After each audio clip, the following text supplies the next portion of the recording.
বন্ধুরা, আজকে 23/8/2024 1 PM 6 PM 8 PM 3 টাইমের জন্য মিডিল এবং টার্গেট নাম্বার দিলাম।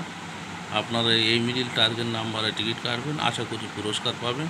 আর গতকাল 22 তারিখে যে মিডিল টার্গেট দিয়েছিলাম তাতে কত পুরস্কার খেলেছে আপনারা রেজাল্টের সাথে মিল করে দেখবেন, তারপর আজকের টিকিট কাটবেন। আপনারা লাইক, শেয়ার, কমেন্ট এবং সাবস্ক্রাইব করবেন। আর টার্গেট নাম্বার দেখুন 23 তারিখের।